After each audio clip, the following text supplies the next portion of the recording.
Kasih karunia dan damai sejahtera dari Tuhan Allah Bapa kita, dan dari anaknya Tuhan Yesus Kristus menyertai kamu sampai selamanya. Amin. Selamat pagi saudaraku. Mari kita memuliakan Tuhan dengan semua pekerjaan kita. Dipandu firman Tuhan dari 2 Petrus pasal 1 ayat 3, demikian firman Tuhan. Panggilan dan pilihan Allah. Karena kuasa ilahinya telah menganugerahkan kepada kita segala sesuatu yang berguna untuk hidup yang saleh, oleh pengenalan kita akan Dia, yang telah memanggil kita oleh kuasanya yang mulia dan ajaib. Demikianlah firman Tuhan. Saudaraku yang terkasih dalam Yesus Kristus, firman Tuhan mengatakan kepada kita bahwa kita adalah orang-orang yang dipanggil dari kegelapan menuju terang yang ajaib dari Tuhan, supaya kita menunjukkan, menceritakan segala perbuatan-perbuatan ajaib yang telah dilakukan oleh Tuhan di dalam perkataan dan dalam realitas kehidupan kita keseharian. Dan dalam melakukan tugas panggilan itu, Tuhan telah menganugerahkan kepada kita segala sesuatu yang berguna untuk hidup saleh dan pengenalan akan Dia. Maka karena itu, dalam kehidupan sekarang ini, di tengah berbagai penderitaan, di tengah berbagai kekacauan ini, mari kita melakukan tugas panggilan kita itu untuk menyatakan kepada dunia bahwa Tuhan yang kita sembah adalah Tuhan yang hidup. Bahwa Tuhan yang kita sembah adalah Tuhan juga yang berkuasa atas kehidupan dan berkuasa memberi kehidupan.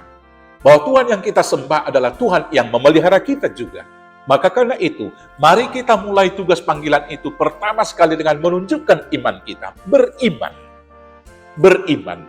Bapak, Ibu, Saudaraku yang terkasih, iman itu menjadi sesuatu yang krisis pada hari-hari terakhir ini. Di tengah-tengah banyak kemajuan yang dicapai oleh manusia dengan ilmu dan teknologinya.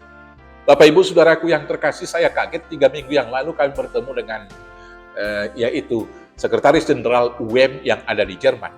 Pertemuan dilakukan di HKBP di Jalan Jambu. Beliau mengatakan, Bapak Pendeta Ander mengatakan demikian, 40% orang Jerman itu telah menjadi ateis. Saya sangat kaget dan risau akan hal tersebut. Karena 160 tahun yang lalu, dari Jermanlah Nommensen datang membawa Injil itu ke Tanah Batak. Dan buah dari penginjilan daripada Nommensen itu, sudah sekian ribu banyak orang pendeta, yaitu di HKBP, dan sekian ribu juga masyarakat atau jemaat HKBP yang percaya kepada Tuhan. Tetapi kemudian dari pertemuan itu saya kemudian mencoba untuk merenung, jangan-jangan di tengah-tengah kehidupan kami bergereja di HKBP juga sudah ada ateis yang terselubung. Maka hati-hatilah, waspadalah, mari kita meneliti hati kita, apakah kita masih beriman dan percaya kepada Tuhan. Maka dalam kemajuan yang luar biasa sekarang ini, tugas pertama, tugas panggilan kita adalah beriman bahwa ada Tuhan yang memiliki kehidupan ini, yang berkuasa atas kehidupan kita. Mari kita tunjukkan iman kita. Dan di dalam iman itu, harus kita nyatakan kebajikan. Kebajikan itu kita lakukan sebagai buah daripada iman. Maka perbuatan, tindakan-tindakan sosial kita, menolong orang lain, untuk mengampuni orang lain, mengasihi orang lain, haruslah itu buah daripada iman, bukan untuk tujuan yang lain. Bukan supaya dikatakan orang lain baik, bukan supaya dipuji orang lain, apalagi bukan supaya dipilih oleh masyarakat. Yang kemudian pengetahuan. Pengetahuan itu tentunya akan memberikan kepada kita sesuatu kekuatan untuk memilah mana yang baik dan mana yang buruk. Dan memberi pengetahuan bagi kita, memberikan hikmat kapan bertindak baik, kepada siapa kita akan melakukan hal yang baik. Dalam firman Tuhan, Tuhan Yesus mengatakan, jangan berikan mutiaramu kepada babi, supaya nanti jangan mutiaramu itu dicabik-cabik, dan kamu juga diseruduk oleh babi tersebut. Saudaraku yang terkasih, mari kita melakukan segala sesuatunya itu dengan pengetahuan, akal pikiran yang sehat yang dari Tuhan. Dan kemudian juga harus ada penguasaan diri. Dalam segala hal kehidupan kita ini, harus kita menguasai diri. Supaya ketika melakukan kesaksian, jangan kita yang memuji-muji diri, sehingga nama Tuhan tidak kelihatan. Ini adalah godaan yang paling besar bagi orang-orang yang terpanggil. Dia adalah utusan, tapi sering sekali bertindak lebih besar daripada yang mengutus dia.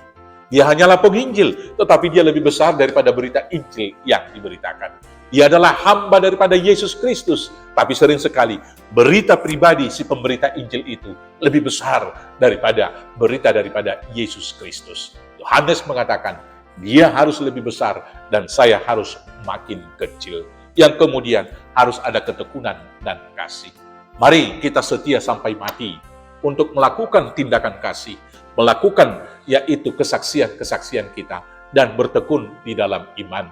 Hingga Maranatha, Tuhan Yesus Kristus datang kedua kali. Tuhan Yesus memberkati. Amin. Kita bersatu dalam doa. Terima kasih Bapa yang baik. Biarlah kami dimampukan, diperlengkapi, dikuatkan, melakukan tugas panggilan kami.